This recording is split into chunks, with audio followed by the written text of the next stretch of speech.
오늘 주제는 유신체제와 중화학공업에 대해서 말씀을 드리고 계속 한국 현대사를 쭉 수요일 정도로 계산을 하고 있습니다. 저는 그 유신체제가 등장할 때 고등학교에서 대학교를 막 고등학교에서 대학을 가려다가 미끄러져가지고 재수를 할 때 유신체제 그거를 이제 72년도죠. 10월 17일입니까? 박정희 대통령 담화를 보고 그때 민청항해 사건이 있었지 않습니까? 그 이철동 그 민청항해가 구속되고 이런 걸 보고 학원에 있었는데 그리고 그 다음에 이제 재수를 해가지고 고등학교 산학과를 갔습니다만은 전남도로 그 당시에 산 증인입니다. 근데 뭐 그 당시에는 박정희 대통령이 삼성 개헌하고 유인체제를 계속 해가지고 이제 중화학공업을 추진할 때 저분이 여전히 무리를 하는가 그런 솔직하게 무슨 불만이 좀 많았습니다. 근데 그 당시에 72년, 74년, 3년, 4년에 계속 조치가 실시되는 것이 뭐 사체 동결이다, 경제적인 그런 거를 발표를 했는데 그 당시 어린 나이로서는 그 중화학공업을 추진하려는 박정희 대통령의 그 강철 같은 의지를 잘 이해를 못했습니다. 뭐 언론도 반대하죠, 야당도 반대하죠, 학생도 반대하죠. 그래서 장기 집권의 어떤 부실이 아닌가 그런 생각을 했었습니다. 그러나 이제 시간이 지나면서 바로 이 65년도에 한일 협약, 한일 국교 정상화가 없었다면 또 유신체제의 명분인데 중화학공업의 추진이 없었다면 지금 대한민국이 과연 존재할 수 있을까 저는 그런 생각을 하게 됩니다. 왜냐하면 제가 한 5, 6년 전에 베트남 갔다 오고 유럽 10개국 돌았고 그 다음에 이제 외국을 좀 미국에도 좀 있었고 해서 중국에도 한 3번, 4번 가서 전 세계를 좀 돌았습니다. 그런데 우리나라처럼 자가용이라든가 고층 빌딩이라든가 24시간 자유분방하게 이렇게 국민들에게 자유를 주고 고층 빌딩이 있고 이런 나라, 화장실이 있죠, 거기 휴지가 있죠, 장애자를 위한 전철에서 올라갔다 내려갔다 하는 엘리베이터 시설이다, 이런 나라가 여러분 있습니까? 없어요. 우리 아들이 유럽이라든가 이런 터키를 가보고 깜짝 놀랍니다. 이렇게 풍요롭게 잘 사는 나라, 이 대한민국, 이것을 누가 만들었느냐? 박정희 대통령입니다. 65년에 그 데모 속에서 그 일본이랑 벌벌벌 매고 말이죠. 난리를 떨었는데 박정희 대통령이 결단을 내려가지고 한일관계의 미래를 위해서 가자. 우리의 적은 이 아시아의 공산주의다. 그렇지 미국, 한국과 일본이 같이 가야 된다. 바로 그 정신으로 한미일 삼각동맹관계가 결성이 됐고 그것이 70년에 대한민국의 이 번영을 마련했다는 사실입니다. 그래서 우리는 이 노선을 지켜야 됩니다. 근데 제가 말씀드리고 싶은 것이 이 중화공업이 이 뭐냐, 무거운 중자, 무거운 중공업 플러스 화학제품이죠. 이게 중화공업인데 이게 뭐냐? 시각에 따라서 여러분들 60년대 말에 구로공단 알지 않습니까? 우리 아줌마들이 이거 머리를 깎아가지고 가발 장사를 했는데 뉴욕 맨하탄에 가서 가발을 할 때 처음에 $10, $20, $30, $50 해서 막 올라가다가 한 5년 하다가 덤핑 안 된다. 그리고 과당 경쟁이 붙으면서 이 가발이 똥값이 됩니다. 그리고 미 의회가 이 덤핑 수치를 규제를 하죠.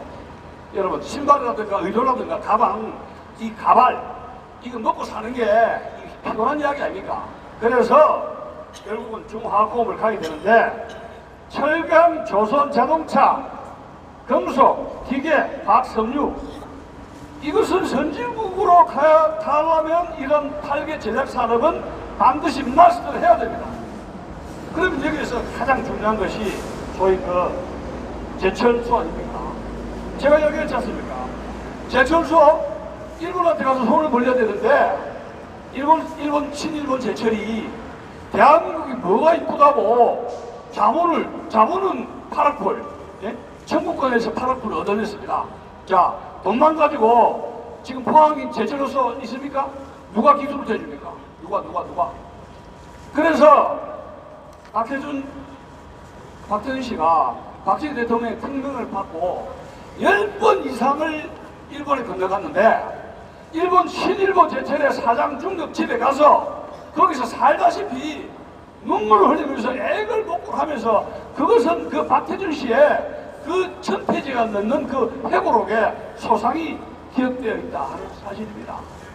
그래서 우리나라의 근대화는 미국의 백업이 없이는 미국이 시장을 개방해 주지 않습니까?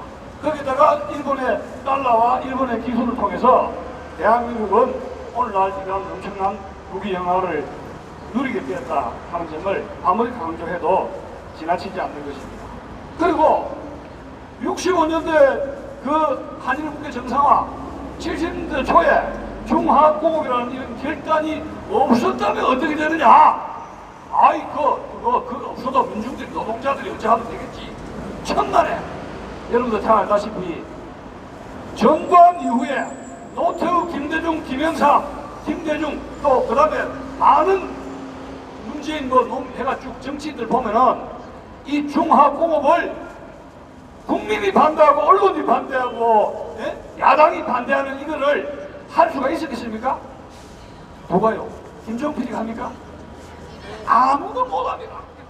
결국은 이 60년대, 70년대에 이런 대통령의 두 가지 결단으로 오늘날 우리는 국위영화를 누리고 있고 지금은 이 문재인 정권의 모든 것 70년 동안에 이승만, 박정희 대통령이 한 그런 업적을 지금 왕창 까먹고 있는 그런 현상입니다.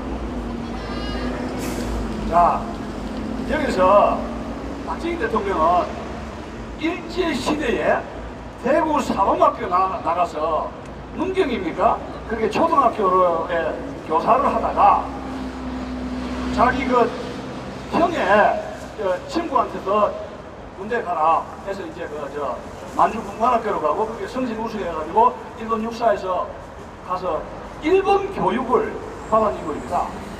박정희 대통령이 생각하는 대한민국의 모델은 일본입니다. 조선시대 우리 사회부의 꿈은 대한민국을 제2의 세컨 차이나 제2의 중화민국을 만드는 것이 우리 500년 조선시대의 양반기록이 있죠. 근데 그것은 토털 완전한 실패작이었다는 것이 드러난 것이 조선의 패망입니다. 그러면 30년대에 청년 박정희는 어떤 생각을 했느냐? 왜 조선은 망했느냐? 일본은 왜 이렇게 이 대국이 됐느냐? 거기에는 명치유신이 있었고 명치유신을 추진했던 사무라이들이 있더라 이야기예요. 그 중에 하나가 또 이런 의미 아닙니까? 이런 방문. 그래서 이것은 우리 조선이 솔직하게 무릎을 꿇고 배워야 되겠다. 그러면 그의 목표는 뭐냐면 세컨 재팬, 제2의 일본을 만드는 것이었습니다. 그래서 그 이름을 따서 명치유신 이름을 따서 유신체제를 만든 것이죠. 이 당시에 그 유신체제의 그 등장 배경을 잠시 말씀드린다면 이미 수출 위기가 진행됩니다. 선진국이 대한민국의 덤핑 수출해서 수입 규제를 강화하고 후진국끼리도 경쟁이 심해지고 노동집약적 경공업 수출이 한계에 복잡한 겁니다. 다발 장사가 옛날에 50불, 30불 했는데 이제는 5, 10달러 주도 안 산다는 이야기 똑같이 되버립니다. 그래서 이건 안 되겠다. 중화공업으로 승부를 해야 된다고 느낀 것이죠. 그리고 또한 그 안보위기, 북한의 무력도벌이 있었지 않습니까? 여러분 알다시피 68년 1월 25일 날 지금은 농사가 됐지만 김신조 청와대 기수 사건이 있었지 않습니까? 김신조는 살아남고 다른 사람들은 다 죽었는데 거의 무장무비 침투 사건이 있었죠. 또 69년도에 삼성계연을 하면서 71년도 그 대통령 선거가 있었는데 김대중한테 혼쭐 났죠. 그래서 김대중이라 하면은 박정희 대통령은 식은땀을 쫙 흘리게 되는데 박정희 대통령이 이런 생각을 하게 됩니다. 삼성기를 해가지고 72년 대통령 선거를 했는데 내가 무슨 잘못을 했다고 김대중한테 이렇게 고전을 했느냐. 백성들을 그렇게 1차, 2차, 3차, 5년 경제력을 이렇게 하고 고속도로 깔고 포항자철해서 선진국가를 가려 하는데 국민들은 뭐가 좋다고 김대중에게 이렇게 많은 표를 주느냐. 그래서 국민들에게 굉장히 섭섭하게 생각을 했던 것입니다. 자, 그러면서 70년 7월 25일에는 소위 닉슨 독트린을 발표하면서 주한미군 철수를 위협하게 됩니다. 여러분 알다시피 그 당시 휴전선에 있던 이 제7사단 2만 명을 한국 정부에게 말하지도 않고 일방적으로 철수를 했던 것입니다.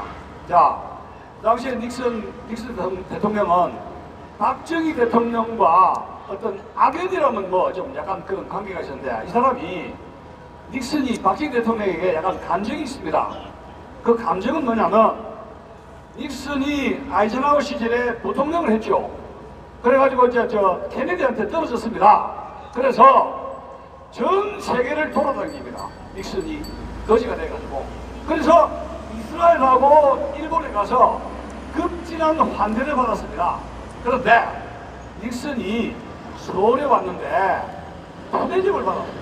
그 뭐냐면 그 푸대접 이야기는 소위 우리나라의 최연석 외무부 장관했던 그 당시의 외무부 장관 이동원 장관의 회고록, 책 이름은 대통령을 그리며 그 회고록이 나오는데 이런 말 하게 됩니다. 자, 닉슨이 왔습니다. 김포공항에. 그런데 닉슨은 박정희 대통령이 나올 줄 알았습니다. 보고 카페트 쫙 깔고. 그런데 박정희 대통령은 이동원 장관에게 어이, 당신 알아서 좀 닉슨 대제백 처리해 이렇게 됐거든요. 그래서 이동원 장관은 닉슨을 만났을 때 얼굴이 노랗게 됐더라고요. 닉슨이 섭섭해가지고. 왜?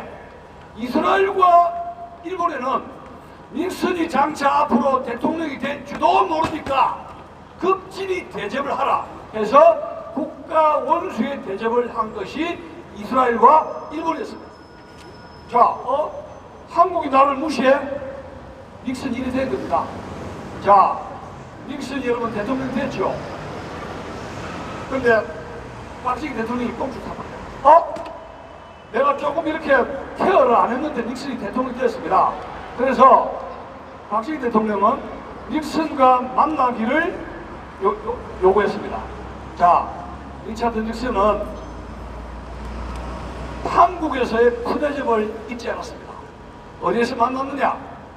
여러분 샌프란시스코입니까? 어제 문학단이 호텔 알지 않습니까? 호텔에 당신 박정희 여기 오와 이렇게 해가지고 백악관 초대가 아니라 샌프란시스코 어디 후진 호텔에서 닉슨과 박정희 대통령은 정상회담을 하게 되었다는 사실입니다. 그리고 닉슨은 박정희 대통령을 물먹이기 위해서 일방적으로 전방에 있는 7사단을 빼버리면서 박정희 대통령을 물을 먹였던 것이죠. 지금 여러분 트럼프 대통령이 우리나라에 50억 달러니까 방위비 부담해달라 무기를 사주니까 이제는 방위 분담금을 해라 가지고 천문학적 숫자를 이야기하고 있지 않습니까? 근데 제가 우려되는 게 이거 안 들어주면 미군 철수할 수 있어? 이렇게 협박하는 겁니다. 근데 이것은 주사파들 좋아하죠. 좋아요. 그걸 기다리고 있어요. 김일성의 가끔 전략에 의해서. 근데 우리나라 안보는 지금 빵꾸 났지 않습니까? 예? 그래서 이란금을 주지시키기 위해서 이번 10월 26일 날 우리 조홍 대표께서 지금 미국을 방문한 거 아니겠습니까?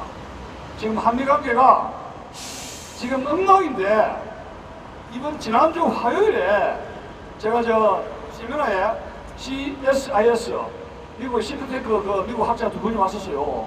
그래서 이 학술원에서 최종원 학술원에서 학술회의를 했는데 지금 트럼프 대통령이 눈에 불을 피고 집착하는 게 두 가지입니다. 하나는 재선 회복해야 되겠다. 두 번째, 노벨 평화상을 따먹어야 되겠다. 그러니까 이제 김정은이가 뭐 단거리든지 장거리든지 이렇게 싸워도 이거 뭐 옛날에도 이런 거 뭐 해서 우리는 김정은과 종각을 유지해 하면서 시간을 질질질질 끌면서 지금 유권자에게 이게 이제 이렇게 김정은을 노리겠감으로 이렇게 하고 있다 이런 이야기입니다. 근데 미국의 유권자들은 트럼프가 아시아를 한번 싹 방문하니까 한국에 무기 팔아주고 해가지고 돈을 막 벌어오죠. 그걸 좋아한답니다. 트럼프가 돈을 많이 갖다 주니까. 지금 우리나라 안보로 지금 큰일 났어요, 지금. 지금 그런 행복에 처해 있는 것입니다.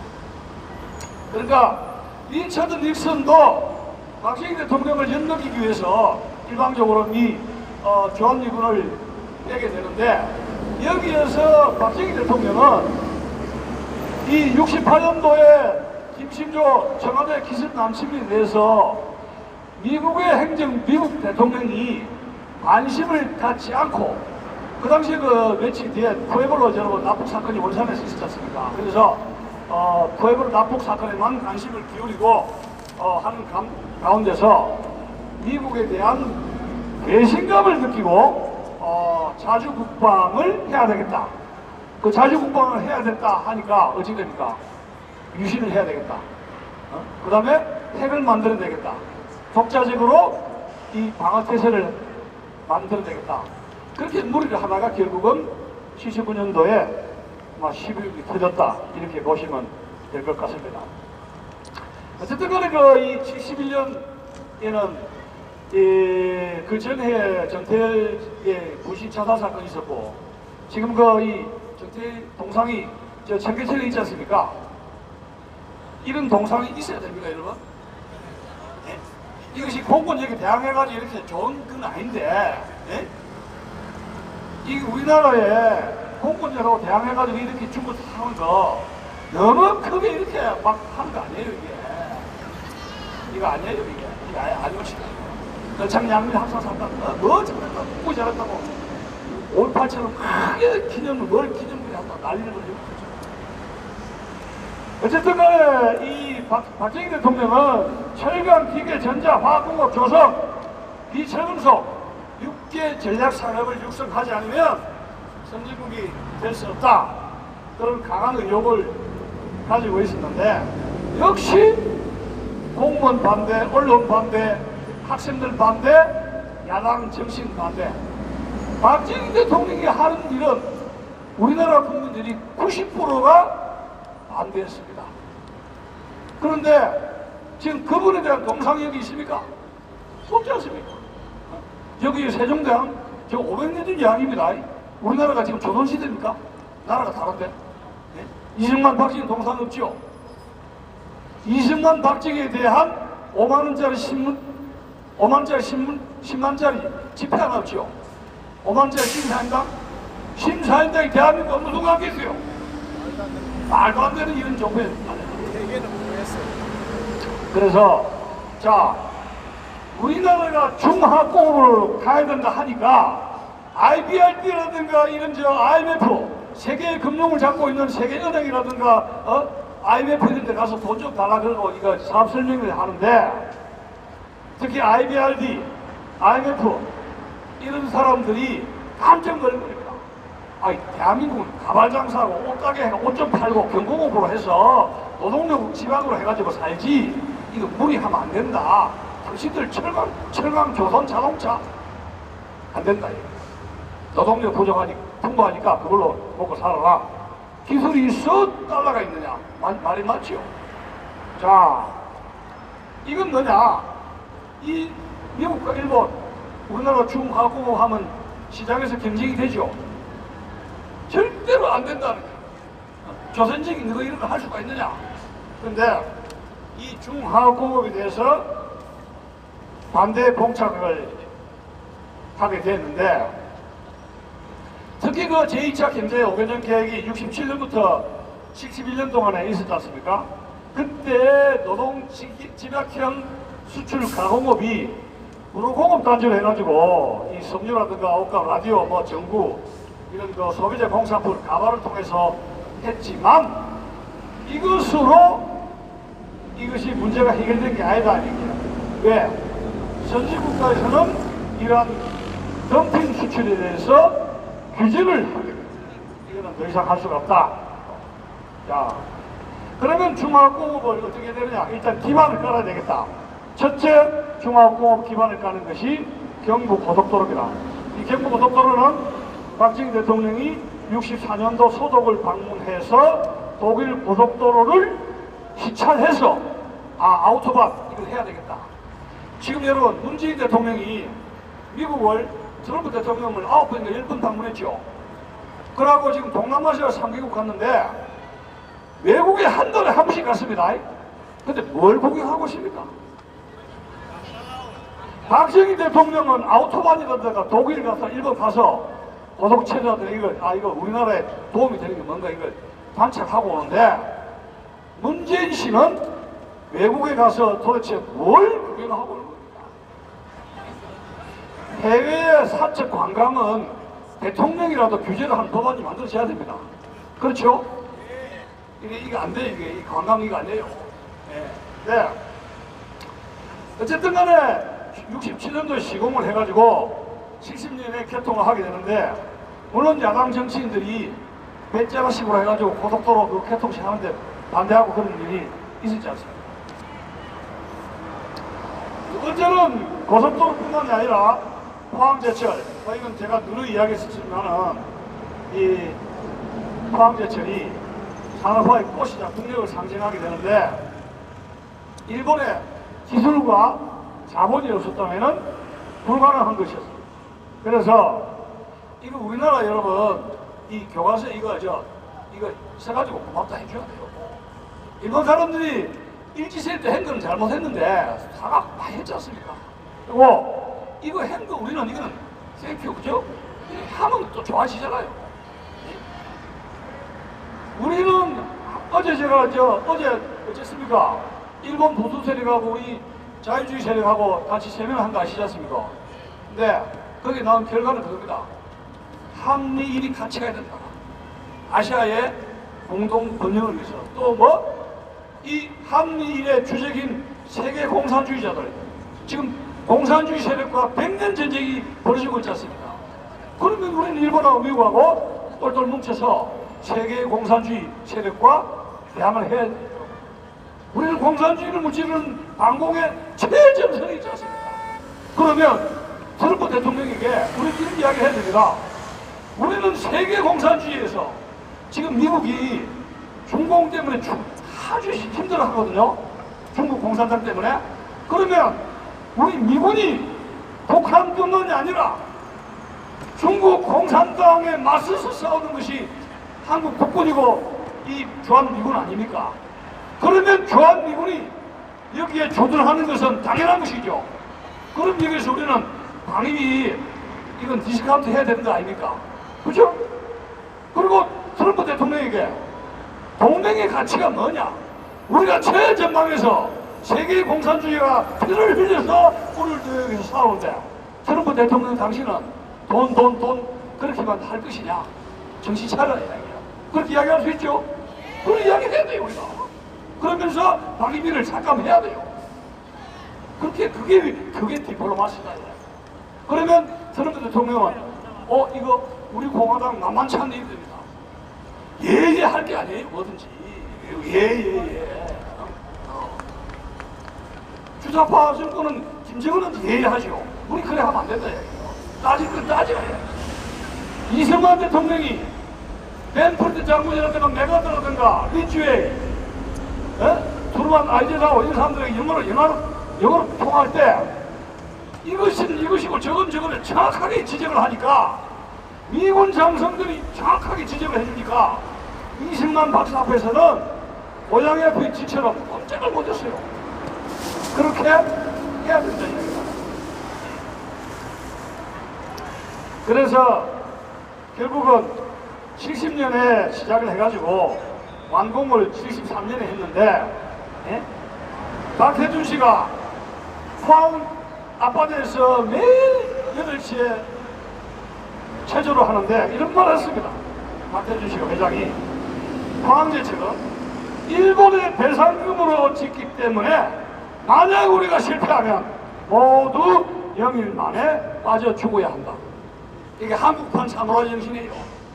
그렇게 해서 오늘날 포항제철이 만들어졌던 것입니다. 박수 쳐야 돼요. 거기에다가 울산석유화학공업단지가 구성이 되고, 이건 왜 이게 필요하냐, 막걸리병, 석유화학제품, 화장품, 전화기, 청소기, 자동차 부품, 이것이 플라스틱 용품을 해서 쓰이지 않는 데가 없어요. 이것을 대규모 단지를 조성을 했던 것이고, 이 울산의 석유화학공업단지를 만들면서 경공업 분야의 일본 종석을 탈피를 했다는 사실입니다.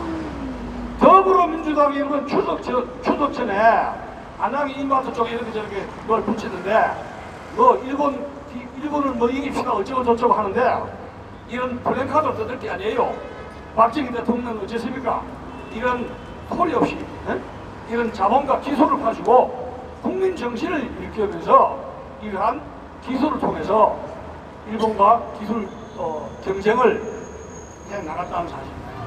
지금 우리는 한일관계 문제는 일본을 이기고 지고 이 문제가 아니에요. 어떻게?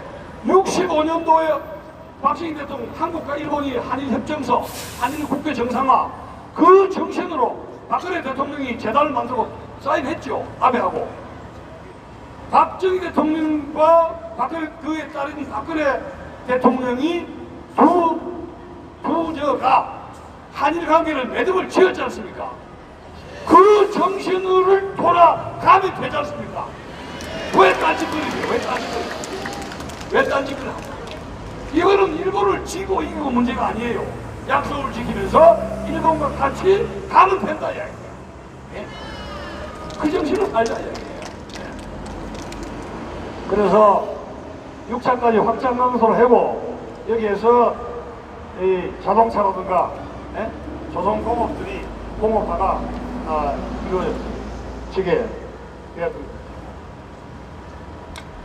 박정희 대통령 이야기를 하려면 한이 없지만은, 이분이 왜 공업에 대해서 생각을 했느냐, 사관학교 나온 사람이 뭔 그렇게 공업에 대한 추억거리가 있었느냐. 제가 박정희 대통령 자료를 좀 보니까, 이분이 박 대통령이 만주 군관학교에서 우수한 성적으로 졸업했지 않습니까? 근데 만주 군관학교가 있을 때 만주 일대 대련, 무순, 그 다음에 심양, 이런 일본이 만드는 중화공업을 신청할 기회가 있었어요. 그래서 30년대에 청년 박정희는 만주에 일본 제국이 만드는 중화공업을 보고 깜짝 놀랐어요. 이야, 일본 대단하다. 거기에서 뭐요? 자기 한국의 중화공업에 대한 야망을 확인을 해야 되겠다. 그래서 제2의 일본을 꿈꿨던 겁니다. 물론 박정희 대통령은 6.25 전쟁 끝나고 나가지고 1954년에 6개월 동안 웨스트포트시라고 육사 전문학교인데 가가지고 6개월 동안 미국 문명을 봤는데, 미국 문명을 보니까 이거 안 되겠어. 이 나라 뒤집어야지. 예? 우리나라 그 당시에 50년대, 60년대까지 정치인들은 밥만 먹으면 싸움이에요. 정쟁하죠. 밥만 먹으면 정쟁이에요. 지금도 그렇죠. 조선이 여러분 당포사회 망했다 그러잖아요. 그래서 이건 안 되겠다. 그렇게 결심을 하신 것입니다. 또 여기 중화공업에 두 사람이 이제 박정희 대통령하고 박태준, 그 다음에 김정령, 이제 비서실장도 하고 상무부 장관 출신이죠. 많은 역할을 했는데, 소위 비서로 있으면서 중화공업과 같이 방위산업을 동시에 개발해야 되겠다. 그런 아이디어를 냈고, 이 김정년 비서는 서양식 민주주의를 한다는 것은 서양식 민주주의가 아니라 한국적 민주주의를 해야 되겠다 하는 데 대해서 박정희 대통령에게 건의를 하겠다, 이런 말씀을 드리고 싶은 것입니다. 그래서 김정식 더 나아가시고 한국의 이 산업화는 위로부터의 공업화죠. 즉 재벌에게 국가적 목표, 할당 목표를 주어 가지고 애국심을 통해서 국가 목표를 달성하도록 독려를 해야 된다. 그런 아이디어를 박정희 대통령에게 증언을 했던 분입니다. 또 두 번째 이제 우리가 세 번째 중요한 인물로 그 유명한 오원철 씨입니다. 이 오원철 씨가 지금 아직 살아 계신가 봐요.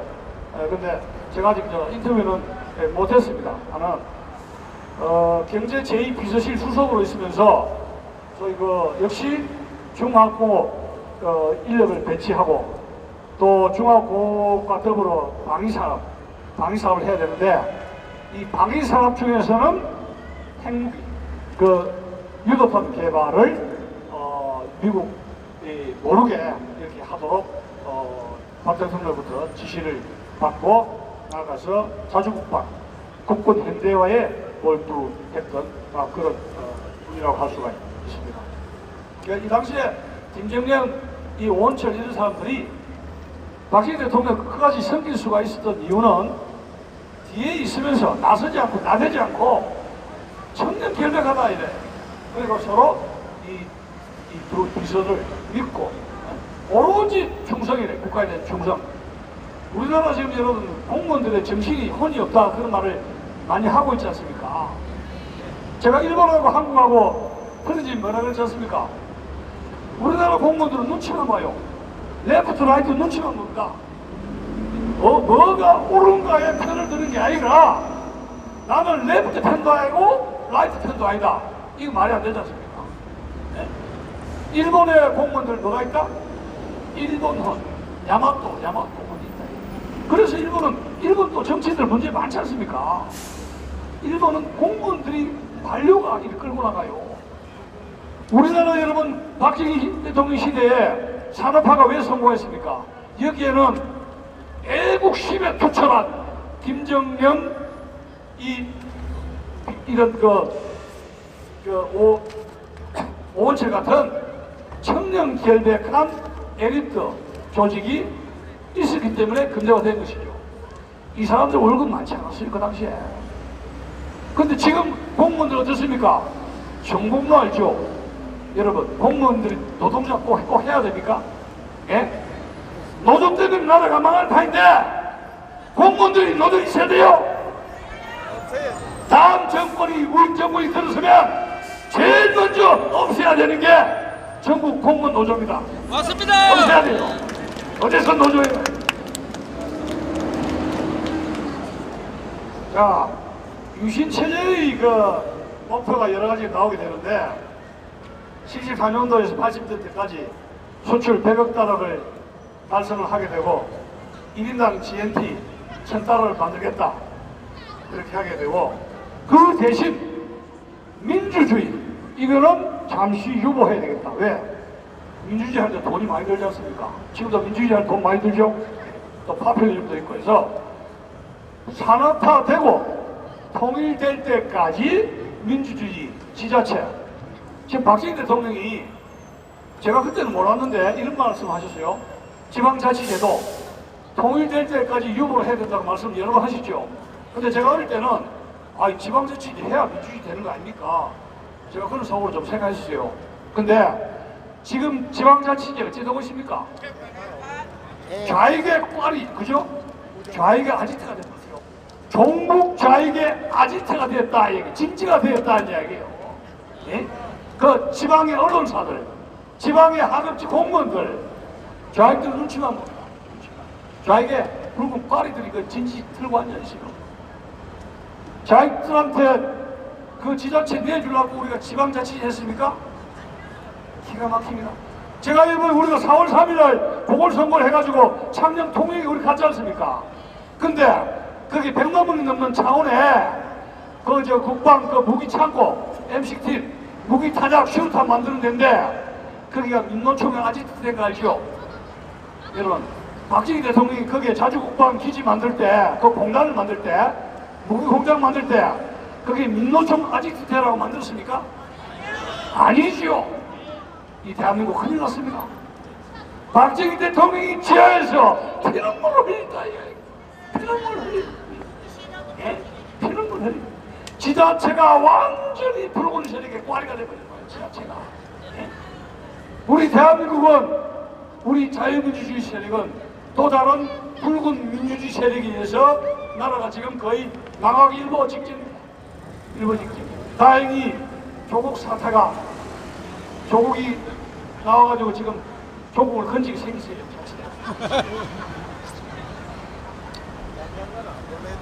대중이 지금 그 이슈체제가 되니까 대중들이, 국민 대중들이 반발을 하게 되죠. 물론 행정이 난무하고 정치가 사라진 것, 그것은 사실입니다. 그리고 이때 유신체제가 등장하면서 많은 지식인들이 박정희 대통령 곁을 떠나게 되었습니다. 여러분, 최명신 중장 알죠? 최명신 중장도 반대를 합니다. 그래서 국방장관도 못 되고 사상장군도 못 되는 그런 안타까운 일이 벌어지게 되고, 그래서 결국은 어떻게 되느냐, 비서실이라든가 중앙정보부라든가 군 보안사령부라든가 경찰이라든가 청와대 경호실 이런 쪽에 권력이 집중되는 부작용이 낳게 되었다 하는 문제입니다. 이건 유신체제의 부작용이라고 할 수가 있는 것입니다.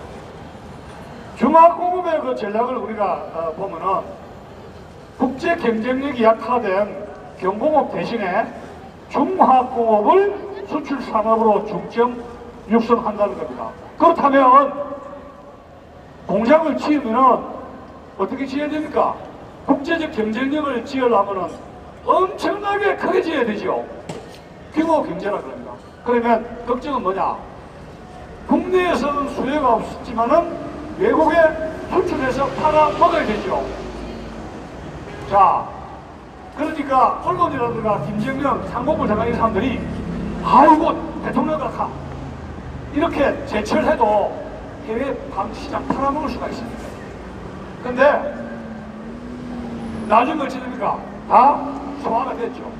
가격이 싸기 때문에, 포항제철 같은 게 다 가격이 싸기 때문에. 근데 저는 제가 대통령이라 해도 이거 못합니다. 겁이 나서. 그죠? 국가 전체가 국가 부도가 날 수 있는 리스크, 모험을 박정희 대통령이 하신 겁니다. 근데 박정희 대통령이 하나 믿는 게 있었습니다. 믿는 게 뭐냐면 미국에 도움을 주기 위해서 월남전에 들어갔지 않습니까? 그죠? 월남전에서 한국군이 용맹을 펼치면서 우리나라 기업, 우리 박정희 대통령은 미국의 조야에 기업이라든가 미의회 이런 걸 통해 가지고 거기에 많은 네트워크를 가지게 됩니다. 그래서 또 일본 쪽도 마찬가지죠.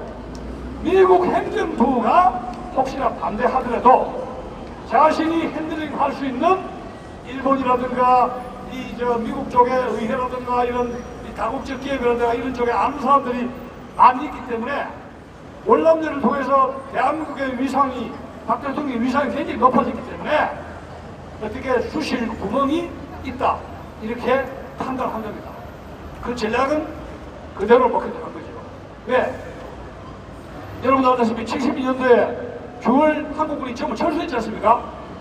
그랬는데 지금 중동에서 중동 전쟁이 일어나고 보유가가 나오고 그렇게 해가지고 할 때 한국이 월남의 특수를 중동에 다시 진출하게 될 때 누가 도와줬습니까? 미국의 다국적 기업들이 우리나라 대우라든가 대한항공이라든가 이런 대기업들을 파트너로 해가지고 중동에 진출하면서 우리나라 현대건설 같이 손잡고 하는 물길을 미국의 다국적 기업들이 도와주었다는 사실입니다. 그게 박정희 대통령이 월남전을 통해서 얻었던 자신감이다. 이렇게 이야기를 할 수가 있는 것입니다. 그러니까 박정희 대통령이 어떤 의미에서 이승만 대통령보다도 더 위대한 것은 정치가로서가 아니라 국가 이익을 위한 전략가로서의 정치인이다. 전략가. 일본과의 관계에서 이건 전략가가 아니면 못하는 것이죠. 전략가다. 그 월남파병, 그죠? 용병이라는 비난을 각오해가지고 월남파병, 이 두 가지는 뭐예요? 단순한 정치인이 아니라 전략적인 걸 가지고 국가 이익을 통해서 국민들이 전부 반대합니다. 그럴 때 자기가 용단을 내리고 국가를 올바른 방향으로 끌고 갔다. 지금 우리나라 정치 지도자 중에 나라가 내일 모레 망할 파인데 과연 여러분 우리가 박정희 대통령을 왜 그리워합니까?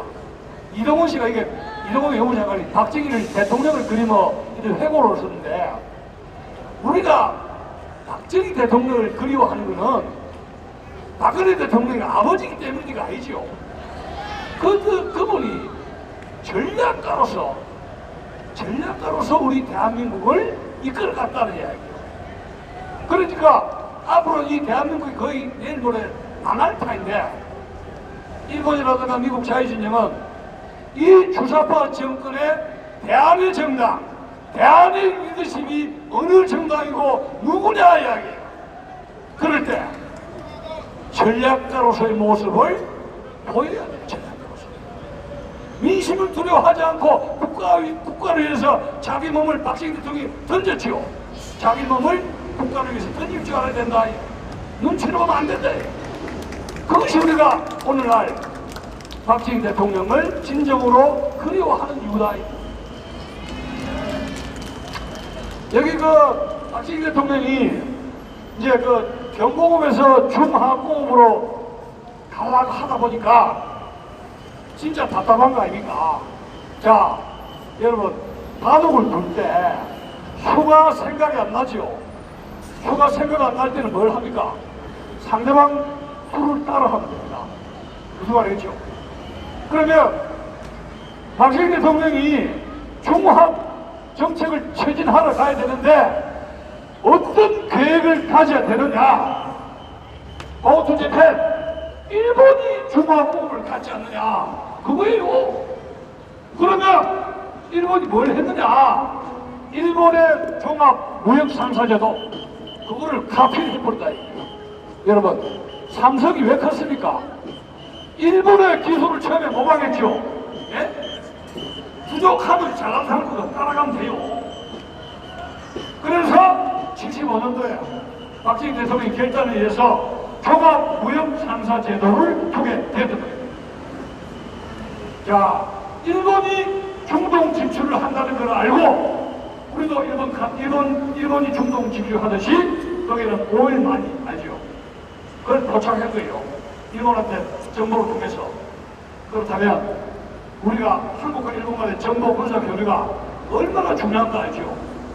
우리 박정희 시대는 일본과의 경제, 정보, 기술 교류가 굉장히 빈번한 겁니다. 지금 완전히 일본과의 교류가 완전히 막혀있지 않습니까, 여러분?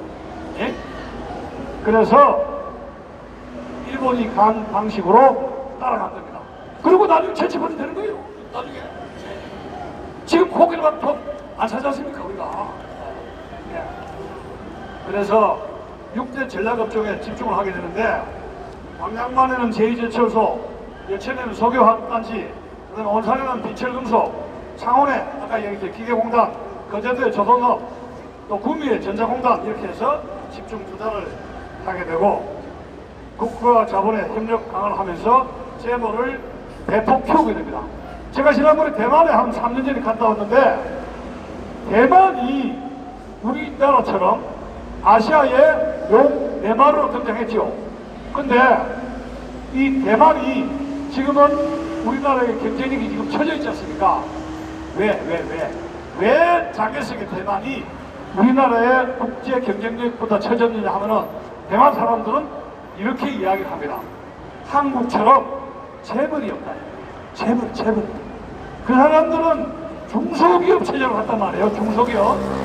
근데 한국은 일본처럼 빅 비즈니스, 재벌 시스템으로 가서 국제 경쟁력을 뚫고 나갔다.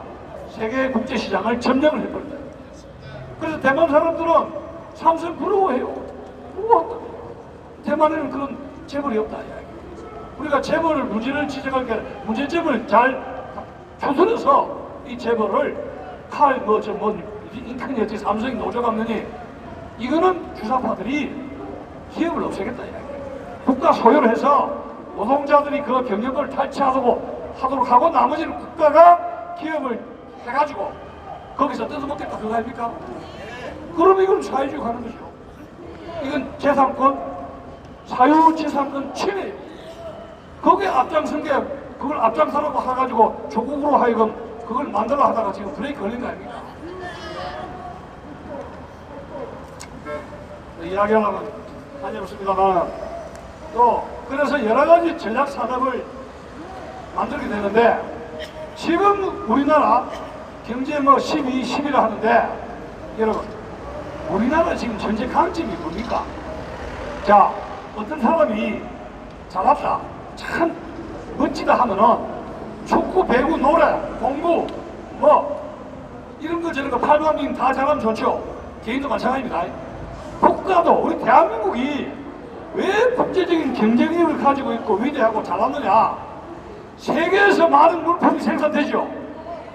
그 생산되는 물건 다 골고루 만들어요, 못 만들어요? 다 골고루 만들어요, 다 골고루. 다른 나라에서 만드는 공장에서 만드는 물건을 80% 90% 뭐요? 다 골고루 생산해서 국가적인 품질 가격 경쟁력을 가지고 골고루 다 만드는 것은 대한민국 세계에서 그런 나라는 5개, 6개 나라밖에 안 돼요. 그럼 뭐요? 이 조그만 나라 위대한 것이죠. 그러니까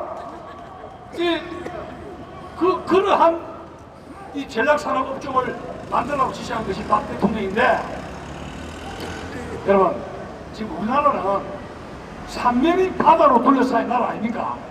바다. 우리나라가 여러분 70년 대한민국 사에서 왜 이렇게 잘 사느냐 여러분 왜? 간단한 겁니다. 왜 조선시대까지 우리나라 선비들은 못 살았느냐? 왜? 자꾸만 두만강 압록강 하라는 자 여러분 두만강 압록강 건너면 누가 있습니까? 짱깨 알죠? 짱깨 중국 떼놈들 짱깨가 우리 올라오라고 해 안 해? 우리가 그 짱깨들 이길 수 있어요? 원인입니다. 그런데 우리 조상들은 두만강 압록강 고구려도 우리 땅에다가 자꾸 올라가다가 돼지가 더 터지죠. 러시아에 노스케에 더 터지고 짱깨에 더 터지고 그런데 대한민국 이승만 박사 초대 대통령의 전략은 뭐냐? 해양 문명 Go to sea! We have to meet Japan and the United States. 바다로 가서 일본, 미국, UN, 일본 해양 문명과 교류한다. 바이킹처럼. 이게 대박이에요. Go to sea! 우리가 일본과의 해냈던 물줄기 고립되면 대한민국 망하는 거예요. 무슨 말 알겠죠? 그러면 Go to sea! 바다로 가는 작전은 뭐냐? 그 당시엔 비행기가 없을 때입니다. 배를 만들어야 된다. 여러분, 우리나라가 왜 망했습니까? 바다에 배 해군을 키우지 않아서 그렇죠. 여기 이순신 장군 동상 있죠? 이순신 장군이 죽을 때 그 유언은 우리에게 무엇입니까? 거북선을 만들어서 바다를 지키라 그거죠. 바다 지켰습니까? 안 지켰죠. 그래서 망한 겁니다. 해군을 양성하지 않아서 망한 거예요. 이순신 장군은 개죽음을 당하신 겁니다. 개죽음.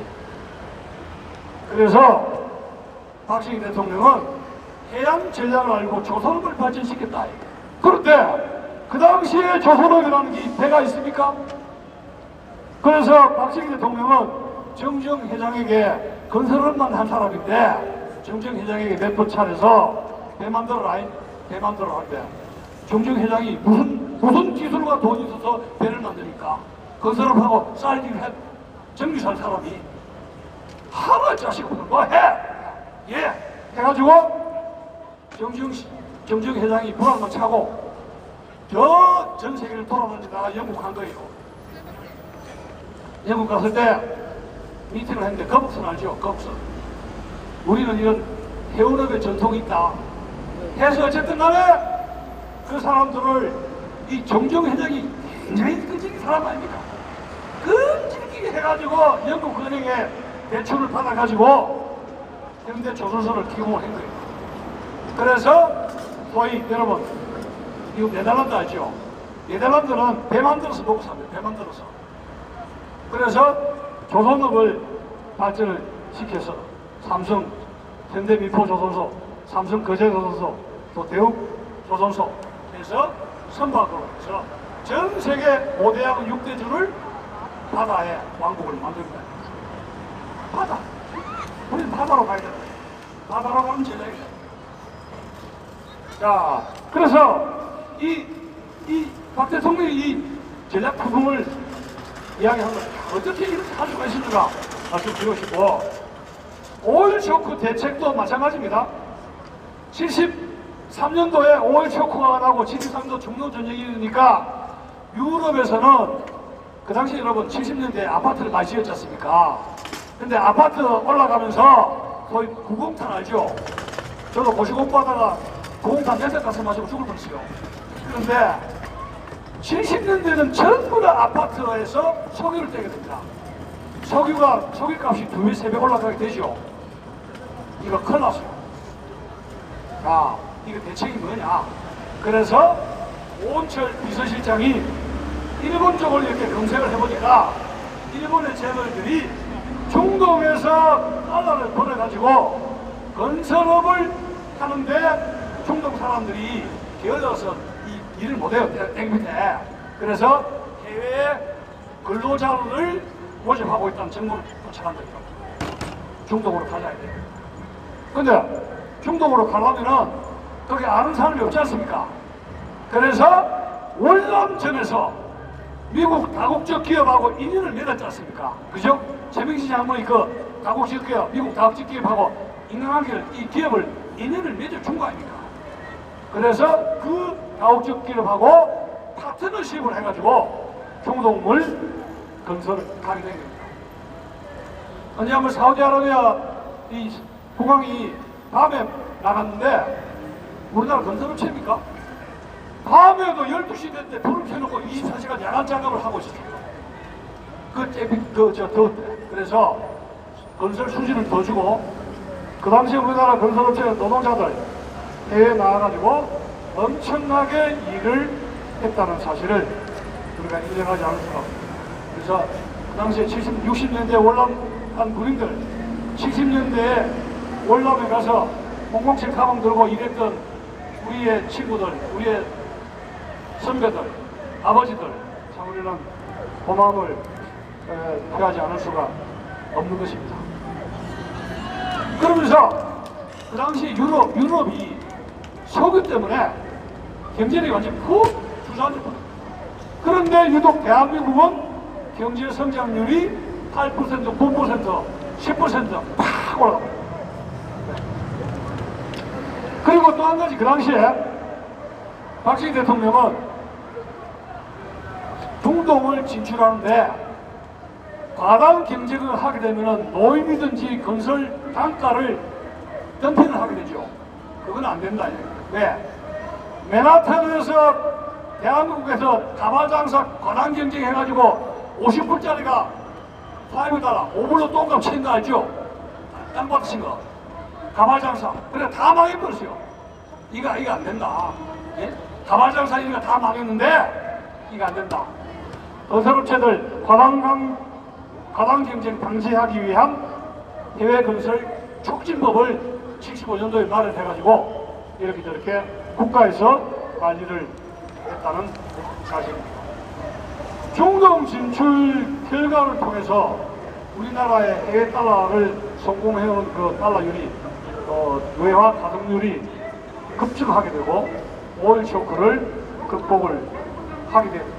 근데 그 당시에 70년대에 이 선진 국가는 경기 침체 스태그플레이션으로 이래가지고 죽을 맛이에요. 근데 대한민국만 경제 성장을 급속도로 하게 되었다는 사실입니다.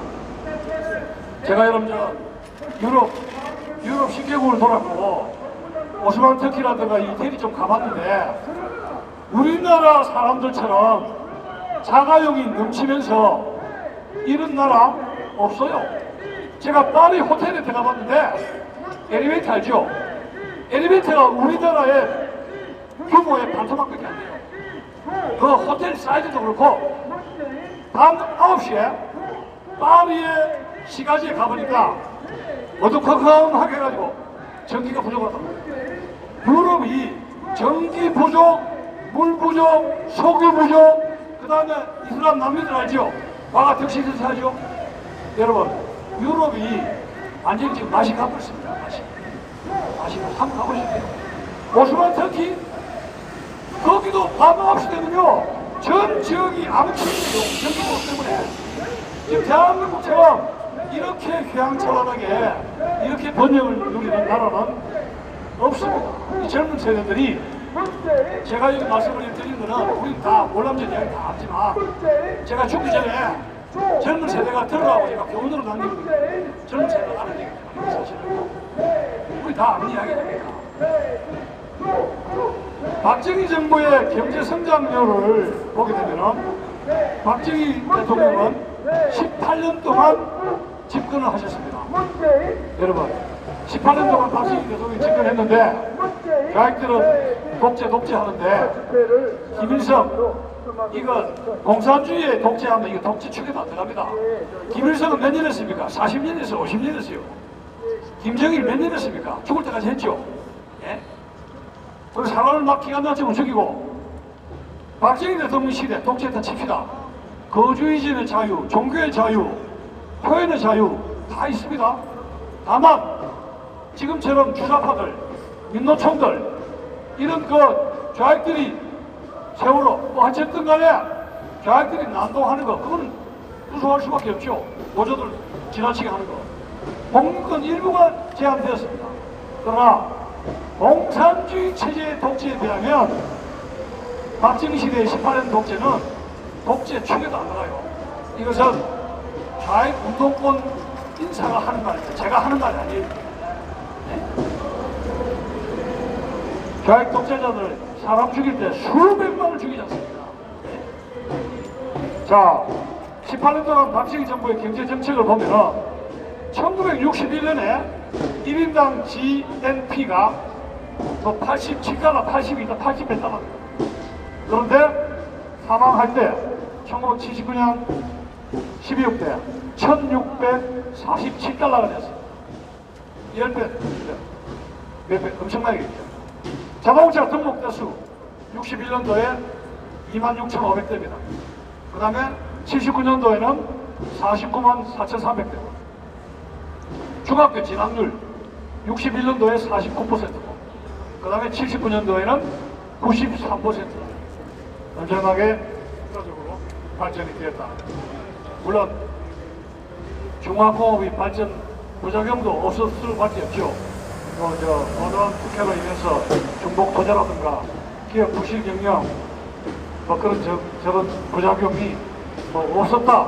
중박 투자 없었다고 볼 수는 없습니다. 그러나 79년도 이 유신체제가 끝나고 10년 뒤로 가니까 박정희 대통령이 중학고 추진했던 그 부작용이 10년 뒤에는 정리가 말끔히 되면서 중화공업에 대한 긍정적 평가가 대단히 많이 나타나게 되었습니다.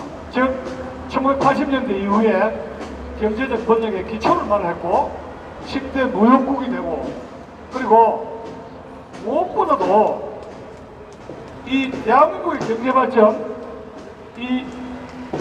이것이 말하자면 노동력만 많은데 우리나라의 그 자원이 부족한 이런 상태에서, 이런 인구 상태에서 개발도상국가에는 대한민국을 빼고는 없다는 사실입니다. 대한민국만 유일하게 70년 동안의 건국 산업화를 압축 성장을 이룩했다. 이렇게 이야기를 하고 있습니다. 그래서 이 UCLA니까 스칼라피노 교수, 이 한국관계 전문가는 이런 이야기를 하고 있습니다. 박정희 대통령 회고하면서 박정희 주권한 이야기입니다.